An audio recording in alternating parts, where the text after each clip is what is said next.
Everyone, কেমন আছো সবাই? অনেক দিন পর একটা তোমাদের সাথে ব্লগ শেয়ার করতে চলেছি, আর সেটা আবার সরস্বতী পুজোর ব্লগ। তো দেখতে পাচ্ছ আমি স্নান করে রেডি হয়ে গেছি, আর এটা হচ্ছে সরস্বতী পুজোর দিন সকালবেলা।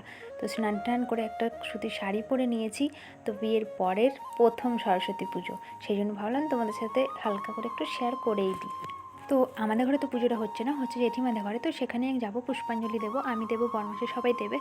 এরপর আমি জেঠিমাদের বাড়ি যাব, তো ওখানে দেখবো কী হচ্ছে, মানে সবাই জোগাড়জান্তি করছে। বিয়ের আগের মানে সরস্বতী পুজোটা ছিল অনেকটা সুন্দর। আমি বলবো বিয়ের পরে সরস্বতী পুজোর যে একটা মানে ভালো লাগা, সেটা আর থাকে না আমার মনে হয়।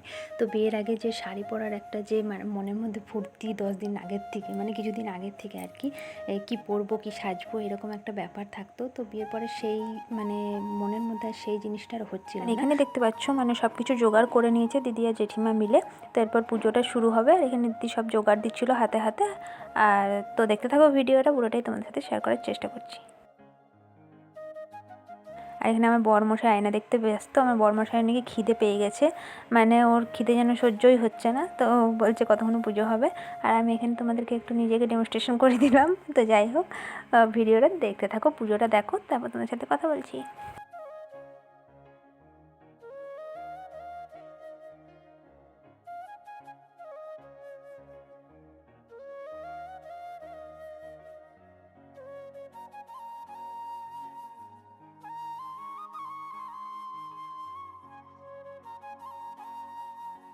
এরপর আমাদের মানে পুজোর দিকটা হয়ে গেছিলো, পুজোর অঞ্জলি দেওয়াটা হয়ে গেছিলো।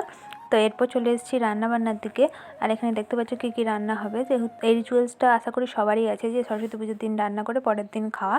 তো এখানে আলু ভাজা আছে, আর বেগুন ভাজা, সরি আলু ভাজা না, আলু আর বেগুন কেটে রাখা আছে। তো ওই দুটো ভাজা হবে।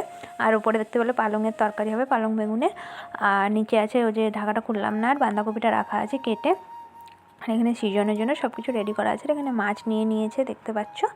তো এই মাছগুলো নিয়েছে। তো এই রান্নাটা মানে সেই বিকেলের দিকে শুরু হবে।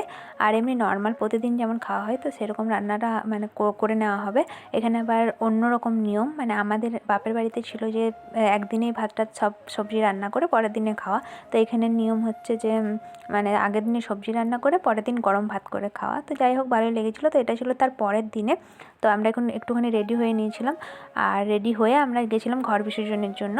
এখানে দেখতে পাচ্ছ। তো এখানে আমরা ঘট টট বিসর্জন করতে গেছিলাম। তারপর গেছিলাম বড় জেঠিমাদের বাড়ি। তো ওদের বাড়িতেও ঘট বিসর্জন করবে, তো ওদের ঠাকুরটা আরেকবার দেখতে গেছিলাম। তো দেখতে থাকো পুরো ভিডিওটা। আর সেরকম কিছু শেয়ার করার নেই তোমাদের সাথে। তো তোমাদের ভিডিওটা কেমন লাগলো অবশ্যই জানাতে ভুলো না। আর ভালো লাগলে অবশ্যই একটা লাইক করে দিও। আর এখানে দেখতে পাচ্ছ বড়দিদির একটা ঠাকুর, কি সুন্দর মূর্তিটা। ও সব ঠাকুরই সমান, বাট এই মূর্তিটা আমার খুব ভালো লেগেছিলো, খুব সুন্দর বানানো হয়েছে। তো চলো টাটা, বাই বাই, দেখা যাবে।